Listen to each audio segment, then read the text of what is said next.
بسم اللہ الرحمن الرحیم ان الذین جاءوا بالافک، بے شک وہ لوگ جو لائے بالافک کے بہتان، عصبۃ منکم، ایک گروہ ہے تم میں سے، لا تحسبوہ شرًا، نہ خیال کرو اس کو شر اپنے لیے، بل ہوا خیر لکم، ٹھیک نہیں ہوا بالکل، بلکہ وہ بہتر ہے واسطے تمہارے، لکل امرئ منہم، واسطے ہر ایک کہ ان میں سے، مکتسبہ، واسطے ہر آدمی کے ان میں سے جو اس نے کمایا، من الاسم، گناہ سے، والذی تولی کبرا، اور وہ آدمی جو متولی بنا اس بہتان کا، منہم، ان میں سے، لہو عذاب عظیم، واسطے اس کے عذاب بہت بڑا ہے۔ ان الذین جاءوا بالافک، یہ واقعہ بخاری میں موجود ہے، اس کو چھوڑ دو، لائیو چھوڑ دو۔ ان الذین جاءوا بالافک، بخاری میں یہ واقعہ مفصل موجود ہے کہ نبی کریم صلی اللہ علیہ وسلم جب جہاد پہ جاتے تو قرعہ اندازی فرماتے، اور ازواج میں سے جس کا قرعہ نکلتا اس کو آپ ساتھ لے جاتے۔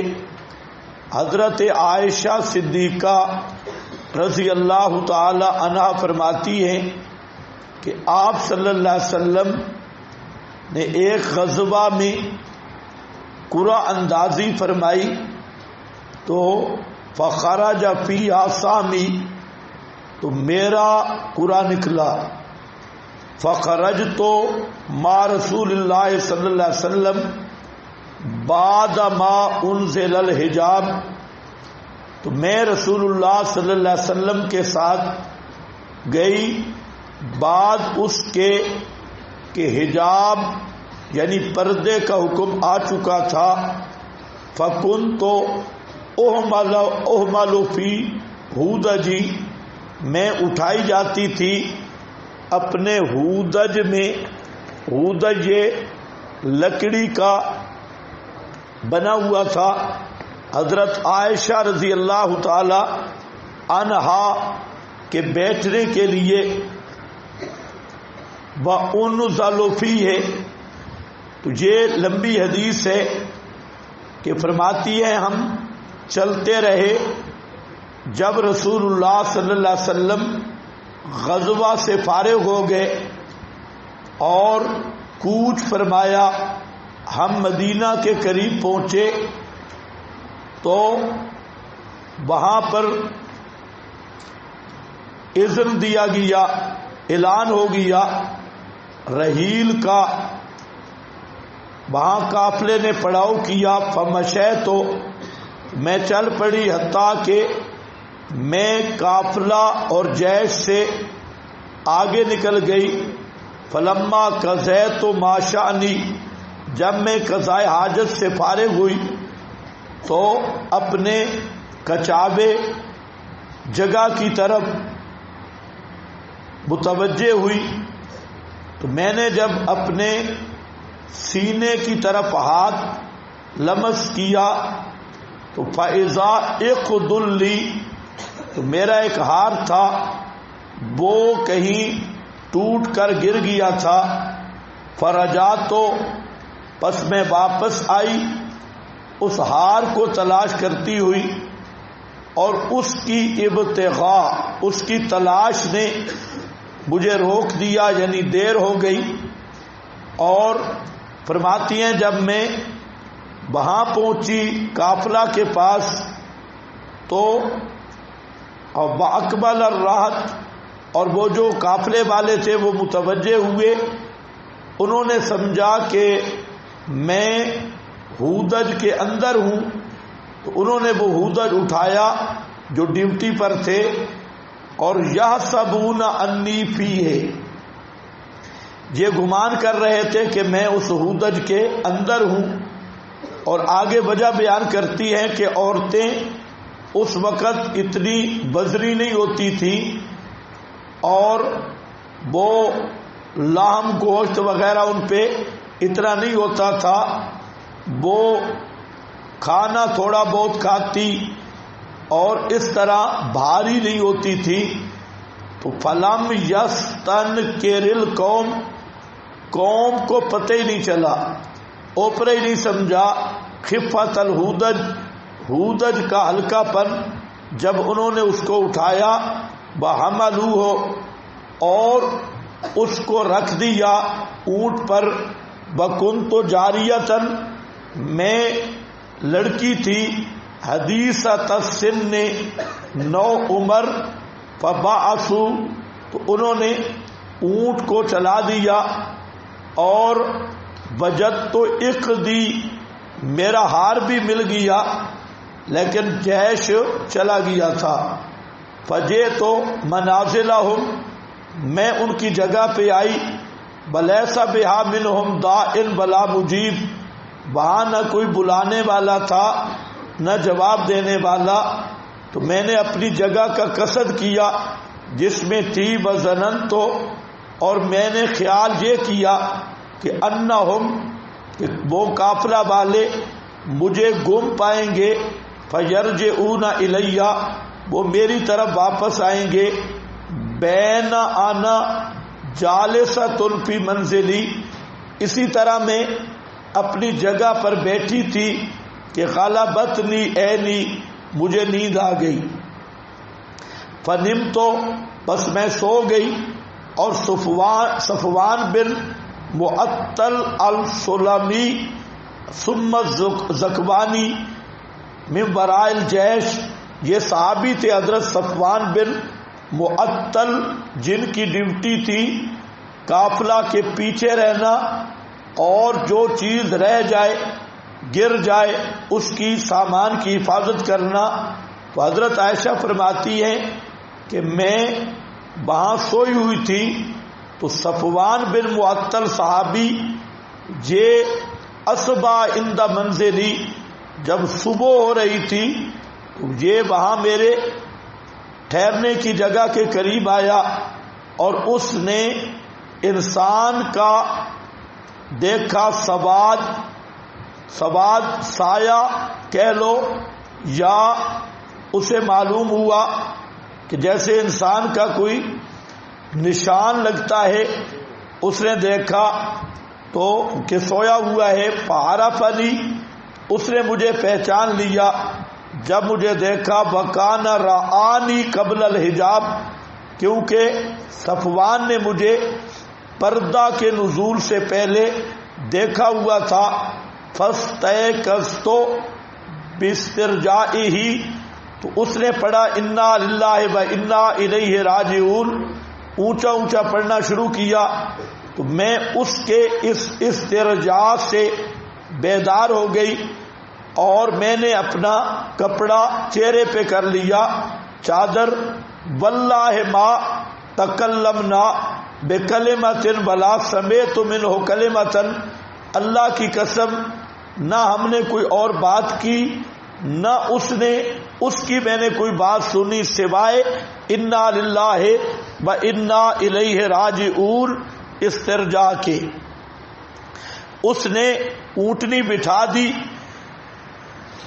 اور میں کھڑی ہوئی، میں اس پہ سوار ہو گئی، فانطلقا، وہ چل پڑا اس سواری کو ہانکتے ہوئے، حتیٰ کہ ہم لشکر کے پاس پہنچے، تقریباً دوپہر کے قریب، وہم نزول اور وہ اترے ہوئے تھے.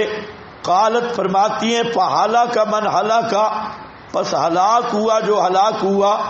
وکان الذی تولی کبر الافک اور وہ آدمی جس نے گھڑا تھا یہ پلاننگ کی تھی وہ بے ایمان تھا.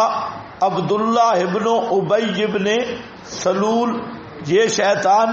قال عروہ حضرت عروہ کہتے ہیں اخبرت انہ یہ لمبی حدیث ہے کہ عبداللہ ابن ابی نے اس پر حضرت عائشہ پہ تہمت لگا دی اور صفوان بن معطل پر کہ یہ جو پیچھے رہ گئے کہ انہوں نے معاذ اللہ بدکاری کی. اور یہ افک اور بہتان حضرت عائشہ کے علم میں نہیں تھا.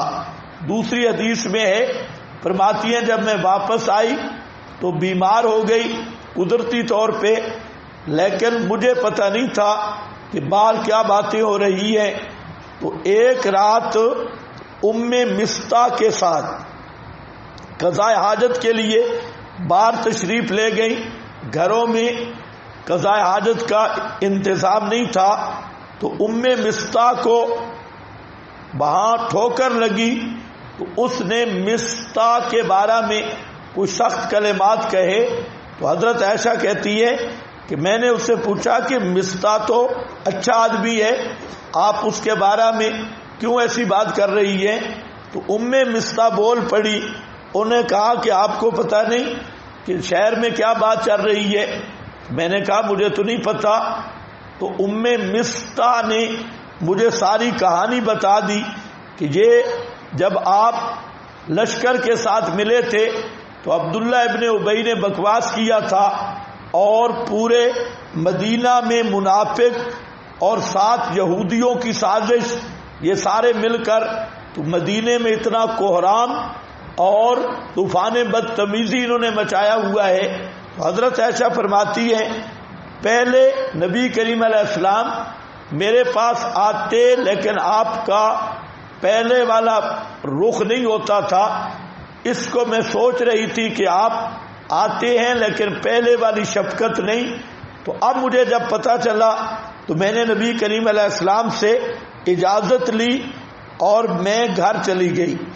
حضرت صدیق اکبر رضی اللہ تعالی عنہ کے پاس تو نبی کریم صلی اللہ علیہ وسلم کبھی آتے اور حال احوال پوچھ کے آپ تشریف لے جاتے. اس دوران آپ صلی اللہ علیہ وسلم نے صحابہ سے مشورے بھی لیے. مدارک وغیرہ نے ان مشوروں میں سے بعض کو نقل کیا. تو بہرحال مہینے سے زائد عرصہ گزر گیا اور یہی حالت رہی. پورے مدینے میں کوہرام اور طوفان بدتمیزی. اس میں اصل کردار اور کریکٹر تو تھا عبداللہ ابن ابی کا, اور جو مدینہ کے منافق تھے اور سازش تھی یہود کی. تو بعض جو سیدھے سادے مسلمان تھے جن میں خاص کر حضرت حسان اور ام حمنہ اور مستہ, تو یہ چند ایک آدمی تھے صحابہ میں سے جو منافقین کی سازش کا شکار ہوئے اور ان سے متاثر ہوئے. اور عموماً یہی ہوتا ہے کہ جب بد باطن لوگ خصوصاً منافقین اور غدار وہ اس قسم کی بات کرتے ہیں تو جو مخلص ہوتے ہیں وہ بھی بسا اوقات متاثر ہوتے ہیں اور وہ بھی سوچ میں پڑ جاتے ہیں. تو یہ چند لوگ تھے جو منافقین کے اس سوچ سے متاثر ہوئے, اس پراپاگنڈا سے. تو بہرحال فرماتی ہے کہ میں تو گھر چلی گئی تو نبی کریم صلی اللہ علیہ وسلم تشریف لائے. قد لبس شہرا لا یوحا الی فی شانی بشیء, پورا مہینہ گزر گیا اور نبی کریم علیہ السلام پر کوئی وحی نازل نہیں ہوئی. قالت فتشہد رسول اللہ صلی اللہ علیہ وسلم, نبی کریم علیہ السلام تشہد کی شکل میں تشریف فرما ہوئے. ہی نہ جلسا جب آپ بیٹھ گئے. ثم قال پھر آپ نے فرمایا اما بعد حمد صلات کے اے عائشہ انہو بلغنی ان کے قضا و قضا مجھے آپ کے بارے میں کچھ باتیں پہنچی ہیں. فَإِن كُنْتَ بَرِيَّةً اگر تو بری ہے تو اللہ تعالیٰ تیری برات کو بیان کرے گا. وَإِن كُنْتَ اور اگر تو الممت بذنب اگر تجھ سے کچھ گناہ ہوا فاستغفری تو اللہ تعالیٰ سے معافی مانگ. وَتُوبِي الیہ اللہ سے توبہ کر.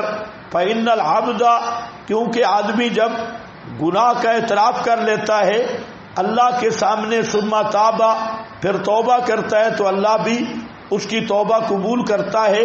قالت فلما قضا رسول اللہ صلی اللہ علیہ وسلم مقالتہ جب آپ نے اپنا کلام ختم کیا اور قالا سا دمعی تو میرے آنسو رکتے نہیں تھے, بہت زیادہ آنسو آئے, میں رونے لگ گئی.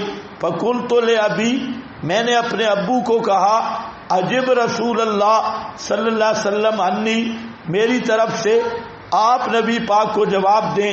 فیما قالا جو آپ نے فرمایا.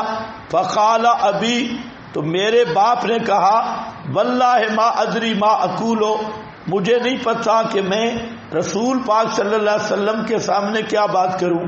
فقلت لأمی میں نے اپنی امی کو کہا عجیبی رسول اللہ کے رسول کو آپ جواب دیں.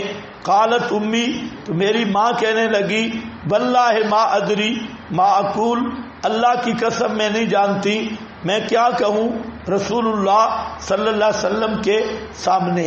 حضرت عائشہ فرماتی ہے کہ میں اتنی بڑی نہیں تھی تو لا اقرأ من القرآن کثیرا اس وقت زیادہ قرآن بھی مجھے نہیں آتا تھا.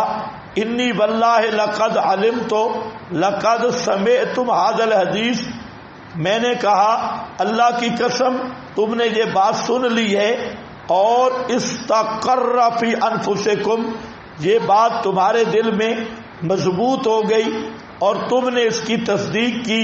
فلئن قلت لکم اگر میں تمہیں کہتی ہوں کہ میں بری ہوں تو تم نے تصدیق نہیں کرنی, اور اگر میں گناہ کا اعتراف کر لوں تو یعنی ایسے امر کا اعتراف کروں تو اللہ جو جس سے میں اللہ جانتا ہے بالکل بری ہوں اور بے قصور ہوں تو تم میری تصدیق کرنے کے لیے تیار ہو.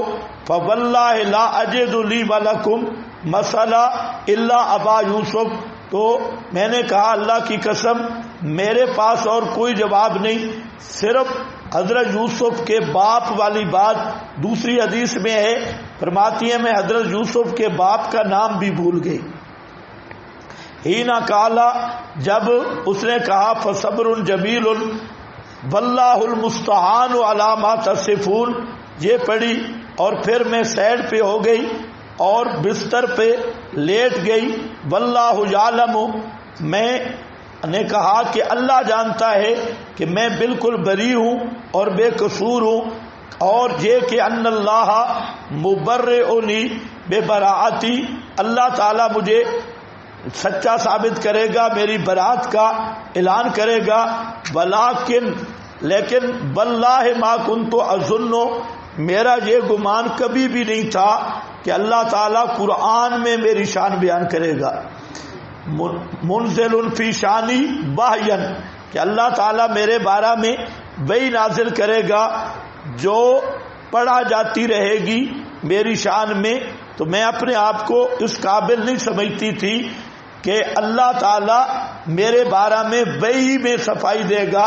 ولیکن کنت ارجو لیکن میں امید رکھتی تھی یہ کہ رسول پاک صلی اللہ علیہ وسلم کو کوئی خواب دکھایا جائے گا اور خواب کے ذریعے میری برات ہو جائے گی.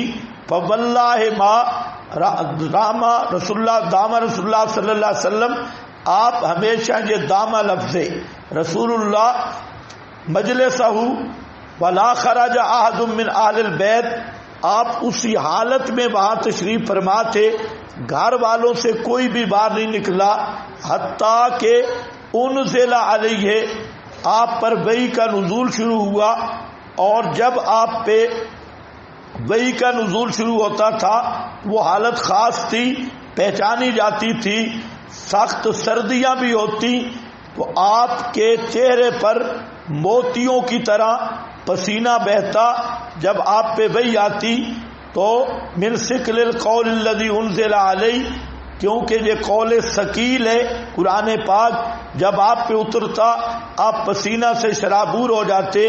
قالت فسریا الرسول اللہ صلی اللہ علیہ وسلم وہو یضحک، آپ سے وحی ختم ہوئی، نزول وحی کا، اس حال میں کہ آپ ہنس رہے تھے۔ فکانت اول کلمۃ، پہلی بات آپ نے یہ کی کہ یا عائشہ، اے عائشہ، ام اللہ فقد برأک، اللہ نے تیری صفائی پیش کر دی، برات بیان کر دی۔ قالت فقالت لی امی، تو مجھے میری ماں نے کہا، حضرت عائشہ فرماتی ہیں کہ ماں نے مجھے کہا قومی الیہ، کہ اٹھو رسول پاک صلی اللہ علیہ وسلم کی طرف۔ فقلت واللہ لا اقوم الیہ، میں نے کہا اللہ کی قسم بالکل نہیں اٹھوں گی۔ فإنی لا احمد الا اللہ، میں تو حمد صرف اللہ کی کروں گی، تم نے بھی مجھے چھوڑ دیا تھا اور پیغمبر کریم صلی اللہ علیہ وسلم یہ بھی خاموش ہو گئے تھے، اور تم ماں باپ تم نے بھی مجھے چھوڑ دیا، اس لیے میں کسی کا شکریہ ادا نہیں کروں گی اور حمد نہیں کروں گی، حمد صرف اللہ کی کروں گی جس اللہ نے میرے بارے میں قرآن نازل کیا۔ وَأَنزَلَ اللَّهُ، اور اللہ نے یہ آیت نازل کی، ان الذین جاءوا بالافک عصبۃ منکم، تو یہ آیت ہے۔ اب یہ جو مسئلہ ہے اہل سنت کے ہاں یہ اجماعی اور اتفاقی مسئلہ ہے، اور کتب اہل سنت تفسیر، حدیث، سیر، تاریخ سب کی سب اس پر متفق ہیں کہ یہ آیات حضرت عائشہ رضی اللہ تعالی عنہا کی برات میں نازل ہوئی۔ اسی طرح آپ کے پاس چند حوالے لکھے ہیں کتب اہل تشیع کے۔ اہل تشیع بھی بعض تو کمی اور اس طرح کے دجال ہیں، انہوں نے اس کا انکار کیا کہ یہ آیات حضرت عائشہ کے بارے میں نازل نہیں ہوئی، انہوں نے اس کا کام الٹا کر دیا۔ اور یہاں پر جو آپ کے پاس حوالے لکھے ہیں جس میں تلخیص الشافی ہے علامہ طوسی کی، صفحہ 468 ہے، مناقب آل ابی طالب ابن شار آشوب کے ہیں، جلد 1 صفحہ 201 ہے، شرح ناج البلاغہ وغیرہ۔ اس میں اہل تشیع نے بھی اپنے اسانید کے ساتھ اس واقعہ کو، واقعہ افک کو حضرت عائشہ رضی اللہ تعالی عنہا کے متعلق مانا، اور ان آیات کو بھی حضرت عائشہ کی برات کے طور پہ تسلیم کیا، یہ جو شیعہ محققین ہیں۔ اب یہاں پر ذرا دیکھو، مسئلہ ہے کہ آج کل بعض لوگ، یہ شروع ہوا منکرین حدیث سے، اب موجودہ بعض لوگ اس واقعہ افک کا انکار کر رہے ہیں۔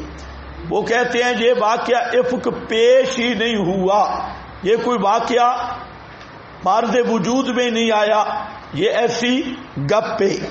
ان حضرات کا ہم نے جو جائزہ لیا کہ وجہ کہ احادیث صحیحہ موجود ہیں، تمام کتب تفسیر، تاریخ، سیر سب متفق ہیں، اور اہل سنت کے ہاں 14 صدیوں میں دوسری کوئی رائے نہیں رہی، سارے اہل سنت اسی پہ رہے کہ یہ اس طرح واقعہ پیش آیا حضرت عائشہ صدیقہ کے متعلق، اور یہ آیات حضرت عائشہ صدیقہ کی برات میں نازل ہوئی ہے، اب تمہیں تکلیف کیا ہے؟ وجہ کیا ہے؟ تکلیف کیا ہے؟ ان کے چند اعتراضات تھے، اور یہ زیادہ تر پرویزی منکرین حدیث کے ہیں۔ پہلا اعتراض یہ ہے کہ نبی کی بیوی پر تہمت نہیں لگ سکتی۔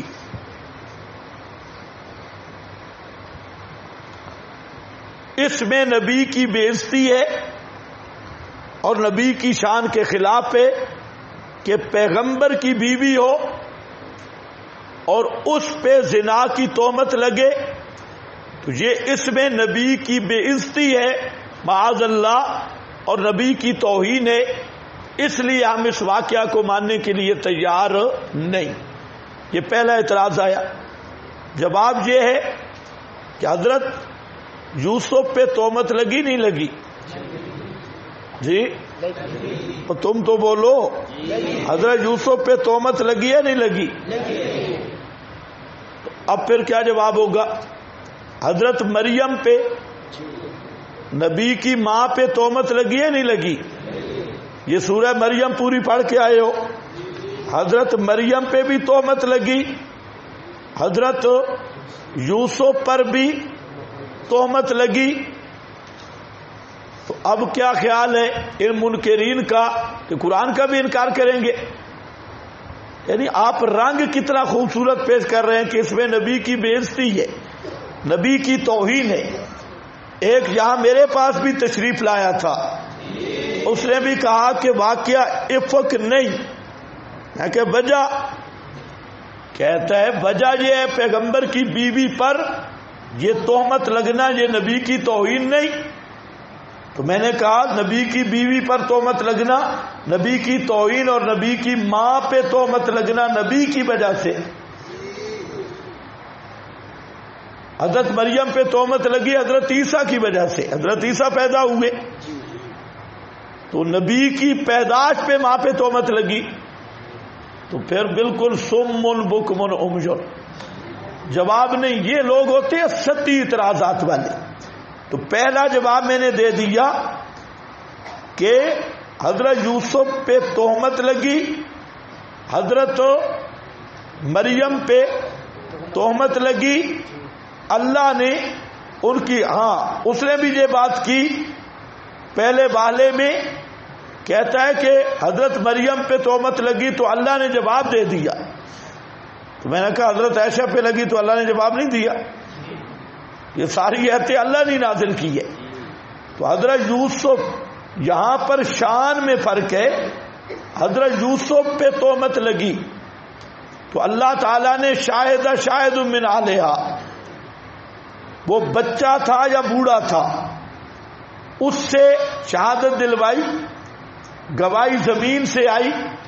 حضرت مریم پہ تہمت لگی، اللہ تعالیٰ نے حضرت عیسیٰ کو گہوارے میں بلایا، گواہی زمین سے دی، لیکن چونکہ حضرت عائشہ کے ناموس کا تعلق تھا ناموس محمد مصطفیٰ سے، آپ پر تہمت کا براہ راست حملہ تھا نبی کریم علیہ السلام پہ، اس لیے اللہ تعالیٰ نے حضرت عائشہ کی صفائی کے لیے زمینی انتظام کافی نہیں کیا، بلکہ حضرت عائشہ کی صفائی خود اللہ نے قرآن پاک سورہ نور کی شکل میں اتاری ہے۔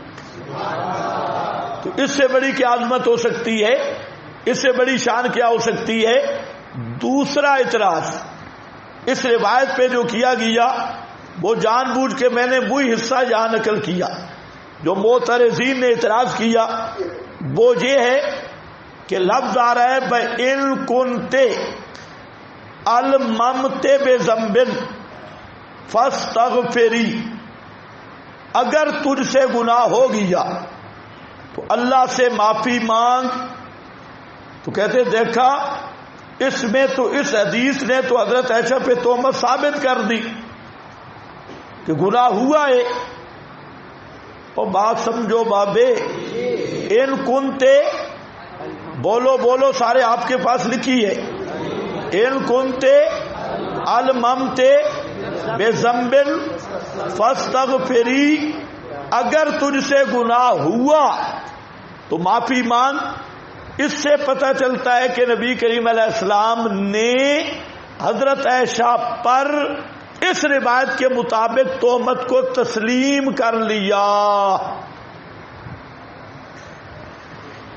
تو یہ بھی جہالت کی پیداوار ہے. قرآن پاک میں ان کنت فی شک مما انزلنا،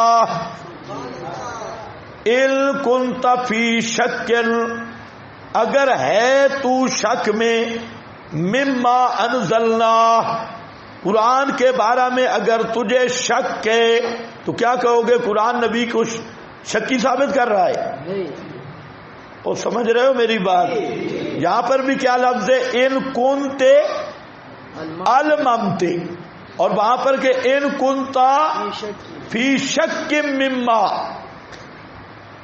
انزلنا، ہم نے جو اتارا اگر تو اس میں شک کے اندر ہے، وہاں شک کا اس بات نہیں. یہاں پر بھی ان ہے، یہاں پر بھی شک، یہاں ذنب کا اس بات نہیں. اگر جہاں ذنب کا اس بات کرو گے تو وہاں شک کا اس بات ہوگا. بالکل ایک جیسی ترکیب ہے. تو ہم کہتے ہیں کہ ان کنتے الممتے بے ذنبن فاستغفری، اور اوپر حدیث میں صاف آ رہا ہے فَإِن كُنْتَ بَرِيئَةً، اگر تو بری ہے تو اللہ تیری برات کو بیان کر دے گا. تو اس سے کیسے ثابت ہوا کہ آپ نے تہمت کو ثابت کیا؟ یہ وہی آدمی بات کر سکتا ہے جس کے دماغ میں کھوتے کا دماغ ہو، سر میں کھوپڑی کھوتے کی ہو، نہ پیچھے دیکھے نہ آگے دیکھے، اور گناہ ثابت ہو گیا. جی تیسرا اشکال جس نے کیا اس حدیث پہ وہ یہ آ رہا ہے آگے کہ حضرت عائشہ فرماتی ہیں فَلَا إِن قُلْتُ لَكُمْ إِنِّي بَرِيَّةٌ لَا تُصَدِّقُونِي وَلَا إِنْ اعْتَرَفْتُ لَكُمْ بِأَمْرٍ وَاللَّهُ يَعْلَمُ أَنِّي مِنْهُ بَرِيَّةٌ لَتُصَدِّقُونِی، اگر میں اقرار کروں جو میں نے نہیں کیا تو تم میری تصدیق کرو گے، اور اگر میں انکار کروں تو تم تصدیق نہیں کرو گے. وہ کہتے ہیں دیکھا حضرت عائشہ کہ اس قول سے پتہ چلتا ہے کہ ابو بکر اور ام رمان اور نبی کریم علیہ السلام کو یقین تھا حضرت عائشہ نے یہ کام کیا ہے. یہ حدیث تہمت ثابت کر رہی ہے کہ اگر میں یہ کہوں تو تم قبول کرو گے نہیں، اگر نہ کروں تو کرو گے. تو سوال ہے کہ یہ حضرت عائشہ صدیقہ کا ایسی حالت میں اپنے دکھ کا اظہار ہے، یہ حضرت عائشہ صدیقہ کا ایسی حالت میں اپنے دکھ کا اظہار ہے، نہ یہ کہ واقعتاً وہ انہوں نے سچ سمجھ لیا تھا اس تہمت کو. اور اگر آپ سوچیں تو ایسی حالت میں کوئی آدمی بھی ہو تو وہ اظہار غم اسی طرح کرتا ہے کہ اگر میں کہوں تو اعتبار تو تم نے نہیں کرنا، اگر مانوں تو تم اعتبار کرو گے. تو یہ ہوتا ہے اظہار غم، اظہار دکھ ہوتا ہے. اور اگر زیادہ سے زیادہ علی وجہ تسلیم نیچے آ جاؤ تو یہ حضرت عائشہ کا گمان ہے، اور گمان نبی کا بھی غلط ہو سکتا ہے. حضرت موسیٰ حضرت خضر کو چھوڑ کے چل نہیں پڑے تھے، تو گمان تھا، پھر پتہ نہیں یہ بزرگ کیا کر رہا ہے. گمان یہ تھا کہ حضرت خضر نے ٹھیک نہیں کیا تب چلے گئے نا بھائی، یہی گمان تھا. تو گمان نبی کا بھی غلط ہو سکتا ہے. تو حضرت عائشہ نے اگر یہ گمان کر لیا تو حضرت عائشہ نے غم کی وجہ سے یہ گمان کیا، اس سے روایت کا انکار کس اصول پہ ہوگا؟ اگر اس طرح کے احتمال ہو تو پھر کوئی حدیث حدیث نہیں اور کوئی آیت آیت نہیں، اگر یہی بنیاد ہے. ورنہ تو قرآن پہ بھی سوال ہوں گے، یہاں پر بھی سوال ہوگا. کچھ سمجھے ہو میری بات؟ نہیں سمجھے؟ وجہ بیان کرو جی نہیں. اچھا دوسرا، دنیا کا کوئی جنے دا پتر اس واقعہ کو نہ مانے اور مجھے یہ ایتے حل کر کے دکھائے. ان الذین جاؤوا بالافک، یہ ساری ایتیں اگر حدیث موجود ہیں اور یہ ساری حدیثیں اور یہ ایتوں کو سامنے رکھو تو ایک ہی چیز ہے، اس واقعہ کے بغیر کوئی بڑے سے بڑا فن خان ہو، سہن ہو، ان ایتوں کو حل کر کے دکھائے پھر ہم مانیں. یہ آپ انشاءاللہ دیکھیں گے پھر پتہ چل جائے گا. سمجھ گئے میری بات؟ تو اس لیے یہ خالص گمراہی ہے اور خالص کھل کر انکار حدیث ہے کہ جو تیرے مزاج کے مطابق بات نہیں تو اس کو کک لگا دو، چھکا لگا دو کہ یہ روایت ٹھیک نہیں جی، یہ فلاں نہیں جی، اور پتہ اپنا اتنا بھی نہیں کہ اس کا استنجا بھی ٹھیک نہیں ہے، کسی چیز کا پتہ ہی نہیں. تو آخر وجہ کیا ہے؟ جو اصول ہے وہ اپنے مقام پہ دیکھو دو طرف سے غالی ہے. ایک وہ ہے جہاں قرآن پاک کی نسقطی کے مقابل روایتیں ان پہ ایمان رکھ رہے، حالانکہ جو روایت قرآن پاک کی نسقطی سے ٹکرائے وہ پیغمبر کا فرمان ہی نہیں. تو ایک طرف وہ غالی ہے، دوسرے طرف یہ غالی ہے کہ جو بات ان کے فہم سے ٹکرائے فوراً کہتے ہیں یہ ہو یہی کوئی نہیں جی، اور آپ پہ 10-12 باتیں ساتھ مکس کر کے.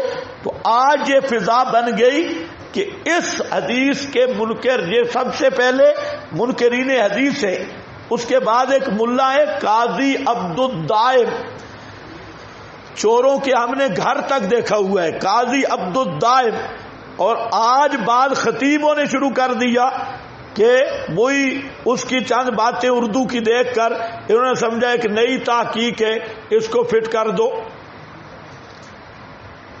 بعض آدمی ہوتے ہیں کہ وہ نیا شوشہ چھوڑتی ہے، اور شوشہ چھوڑنے میں لوگوں کو متوجہ کرنا مقصد ہوتا ہے کہ ایک نیا محاذ کھڑا ہو جائے.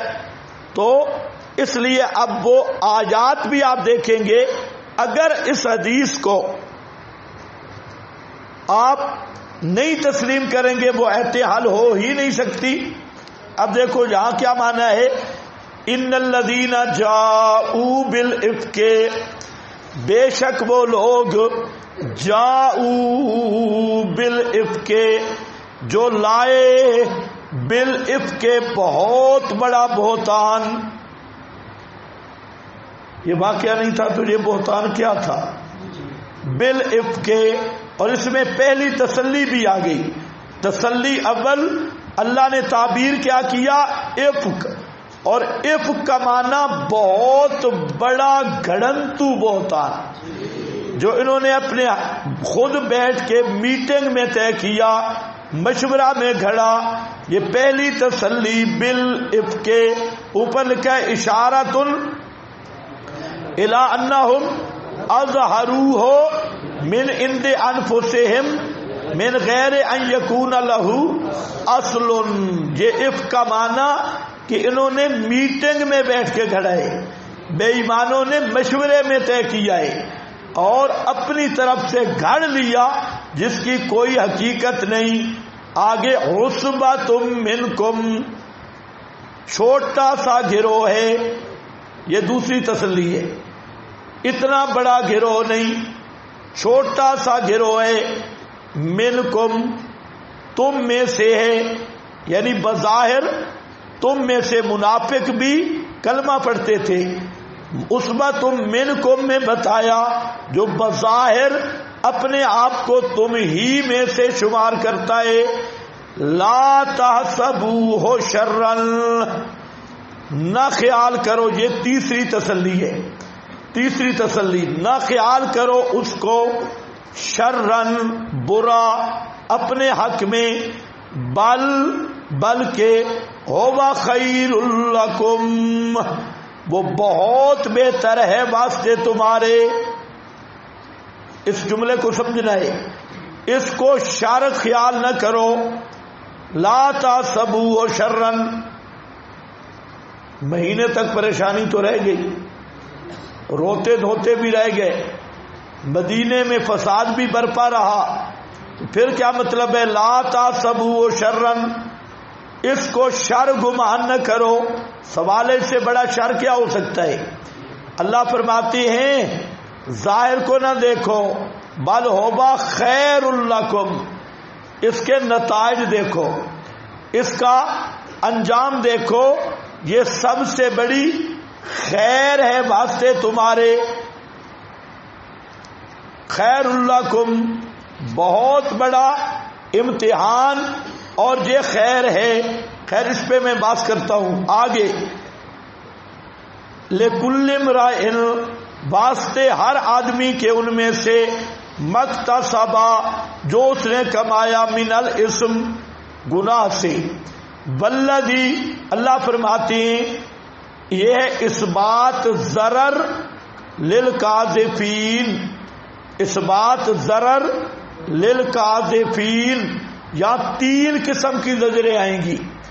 ایک وہ زجریں جو پیور منافقوں پہ ہوں گی، جو اس فعل کے مرتکب تھے۔ دوسری زجریں آئیں گی ان مخلص مومنین پر جو اس پراپیگنڈے کا شکار ہوئے اور اس بہتان سے متاثر ہوئے۔ اور تیسری زجریں ہوں گی عام، سب اہل ایمان پر، ان پر حسب مرتبہ زجریں آئیں گی۔ تو یہاں پر اللہ تعالیٰ نے قاذفین کے لیے ضرر کا اثبات کیا، واسطے ہر آدمی کے ان میں سے مکتسبہ، جو اس نے کمایا، جس نے جتنا کمایا۔ ایک تو ہے بہتان باندھنے والے، ایک ہے خاموش رہنے والے، ایک ہے متاثر ہونے والے۔ تو ہر ایک کو بقدر اس کے کسب کے حصہ ملے گا۔ من الاسم، اسم سے نیچے لکھا ہے قلبی بدگمانی اور زبانی اشاعت،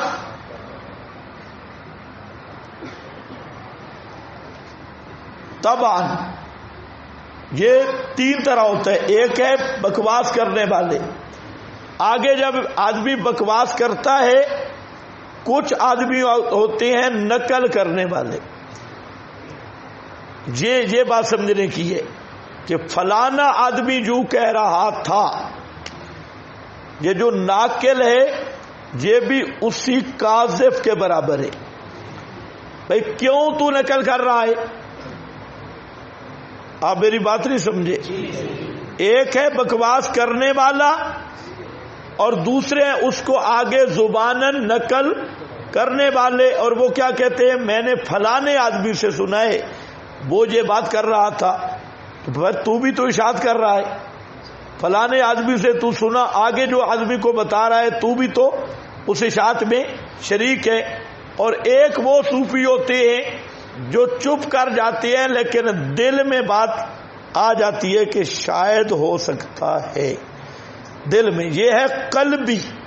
اور جب اس حد تک دل میں بدگمانی آئے تو یہ بھی کسب ہے، اور چاہیے یہ تھا کہ دل میں جگہ ہی نہیں دینی تھی، یہ کسب ہے۔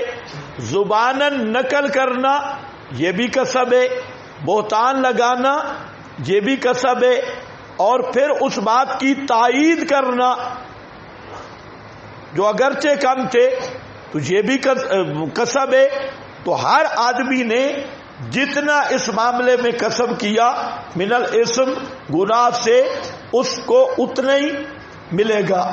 والذی تولا کبرہ، اور وہ جو بانی ہے اس بہتان کا، ماسٹر مائنڈ، تولا کبرہ، جو اس شیطانی، اس بہتان کا بانی، مبانی اور ماسٹر مائنڈ ہے۔ وہ ماسٹر مائنڈ کون ہے؟ عبداللہ ابن ابی ہے۔ بے ایمان کی شکل بڑی خوبصورت تھی، ہے سونا چہرہ اور اندر سے پورا سور۔ والذی تولا کبرہ منہم، ان میں سے، لہو عذاب عظیم، واسطے اس کے لیے بہت بڑا عذاب ہے. جو ماسٹر مائنڈ ہے اس بہتان کا، بہت بڑا عذاب. اب دیکھ رہے لولا اس سمعتموہ، ہاں والذی تولی کبرا، شیخ پنجپیر فرماتے تھے والذی تولی کبرا، وہ جس نے یہ تہمت لگائی، تہمت کا ذمہ دار بنا، یعنی صحابہ پہ تہمتوں کا ذمہ دار بنا عبداللہ ابن ابی یا مودودی. عبداللہ ابن ابی اس دور میں، مودودی اس دور میں، لہو عذاب عظیم، اس کے لیے بہت بڑا عذاب ہے. لولا اس سمعتموہ، لولا اس سمعتموہ، کیوں نہیں جب سنا تم نے اس بہتان کو، ظن المؤمنون، گمان کیا اہل ایمان نے، والمؤمنات، اور مومن عورتوں نے، بانفسہم، اپنے لوگوں پر، خیرا، خیر کا، بھلائی کا. لولا زجر ہے ماضی پر. اللہ فرماتے ہیں جب تم نے سنا تھا تم نے تردید کیوں نہیں کی؟ جب تم نے یہ بہتان سنا تھا تم نے اپنے مومن، یہ جو تم مومن ہو، تم نے اپنے لوگوں پر بھلائی کا گمان کیوں نہیں کیا؟ مقصد ہے کہ اس بہتان کا مقابلہ کر کے تردید کیوں نہیں کی؟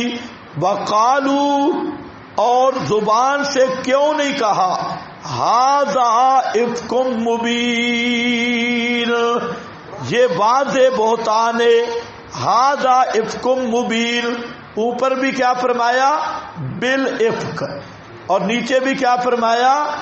ھذا افک مبین، یہ کھلا ہوا بکواس ہے، بالکل ظاہر باہر، اس پر کسی تردد کی ضرورت نہیں. اس میں اللہ تعالیٰ نے قانون بیان کر دیا کہ اگر کوئی آدمی، ایک قانون صحابہ کے لیے، کہ اگر کوئی آدمی کسی صحابی پر کوئی تہمت لگاتا ہے تو فوراً اس کو کہو ھذا افک مبین، ھذا افک. اور اسی سے وہ حدیث ماخوذ ہے اذا رأیتم الذین یسبون اصحابی فقولوا لعنۃ اللہ علی شرکم، اگر دیکھو کسی صحابی پہ تنقید کر رہا ہے تو آگے سوچ میں نہ پڑ جاؤ جی سند چیک کریں گے، تیری روایت کا جائزہ لیں گے، نہیں، فوراً کہہ دو لعنۃ اللہ علی شرکم، تمہارے ان بکواس پہ خدا کی لعنت ہے. وقالوا ھذا افک مبین لولا جاءوا علیہ، کیوں نہیں پیش کیے انہوں نے اس پر، باربعۃ شہداء، 4 گواہ، فاذا لم یاتوا، پس جب نہیں پیش کر سکے، بشہداء سمجھ رہی ہے گواہ، فاولئک عند اللہ هم الکاذبون.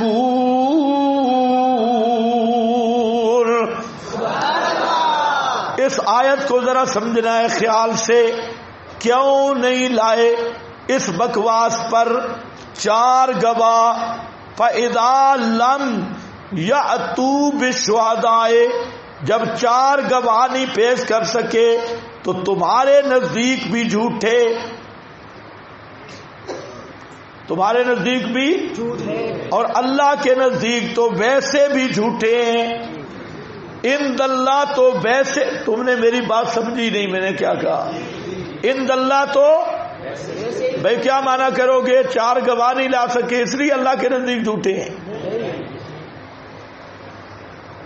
بھائی 4 گواہ تمہارے سامنے پیش کرنے تھے، جب تمہارے سامنے چار نہیں لا سکے، تمہارے سامنے جھوٹے اور اللہ کے نزدیک تو ہیں ہی جھوٹے.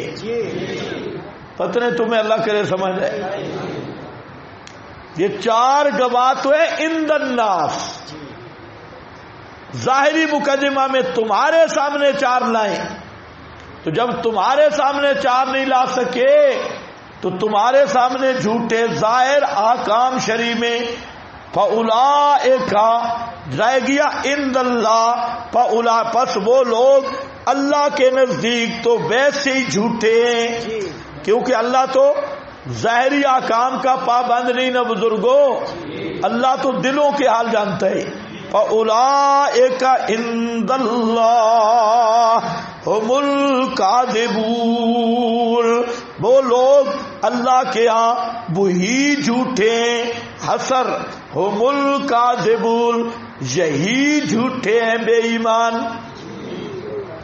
ولولا فضل اللہ، اگر نہ ہوتا اللہ پاک کا فضل علیکم تم پر، ورحمتہ اور اس کی رحمت، فی الدنیا دنیا میں کہ مہلت توبہ اور توفیق توبہ دینا، اور آخرت میں لمسکم فیما افضتم فی عذاب عظیم، البتہ پہنچتا تمہیں جس چیز میں تم پڑ گئے تھے عذاب عظیم. یہ مومنوں کو فرمایا اگر اللہ کا تم پہ فضل و رحمت نہ ہوتی تو جس کام میں تم پڑ گئے تھے تم عذاب میں گرفتار ہو جاتے، تمہیں اللہ کی طرف سے مار پڑتی.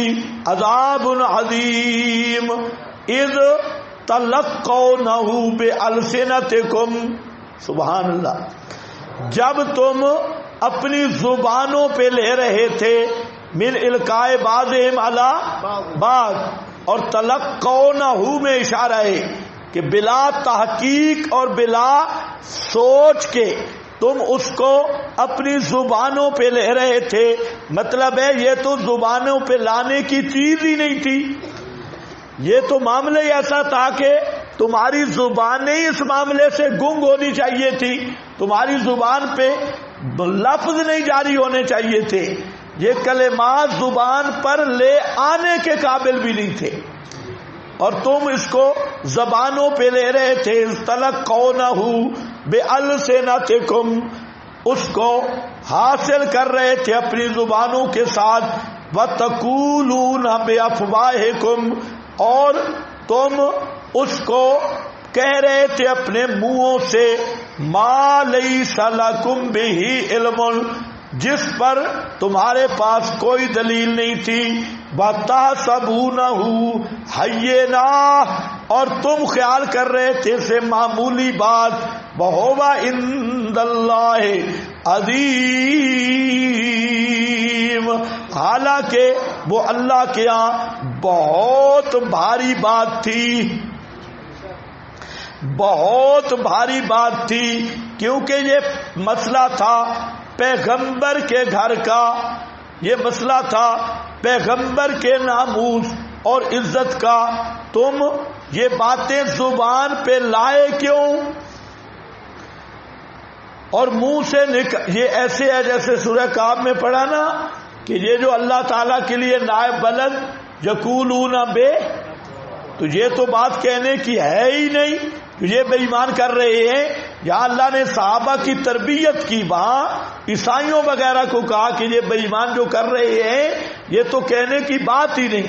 یہاں انداز وہی ہے کہ تمہاری یہ شان ہی نہیں تھی کہ تم زبان پہ لاتے، بتقولون منہوں سے کہتے جس چیز کا تمہیں علم ہی نہیں، تم اس سے معمولی سمجھ رہے تھے کہ ایک شخص کا معاملہ ہے، ایک شخص کا، یا ایک شخص کا معاملہ نہیں تھا، پورے مشن توحید کا معاملہ تھا، ایک آدمی کا معاملہ نہیں تھا، یہ پیغمبر کی عزت اور ناموس کا معاملہ تھا.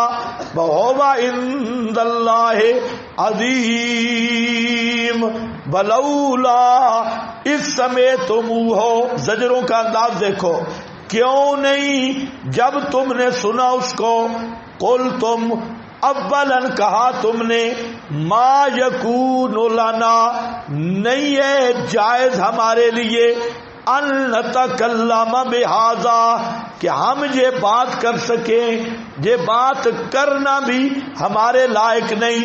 سبحانک ھذا بہتان عظیم. سبحانک ھذا جہاں سبحانک استعمال ہوا ہے معاذ اللہ کے معنی میں، سبحانک معاذ اللہ، معاذ اللہ، ھذا بہتان عظیم، یہ بہتان ہے بہت بڑا. اور دوسرا سبحانک میں ایک لطیف نقطہ ہے، مقام تو معاذ اللہ کا ہے لیکن لفظ سبحان میں ایک نقطہ ہے جس کا حاصل یہ ہے کہ اللہ جیسے تو شریکوں سے پاک ہے، پیغمبر کا گھرانہ تہمتوں سے پاک ہے، جیسے تیرا شریک کوئی نہیں، پیغمبر کی زوجہ اسی طرح تہمتوں سے پاک ہے، اس پر کوئی الزام ثابت نہیں ہو سکتا. سبحانک ھذا بہتان عظیم. بس بھائی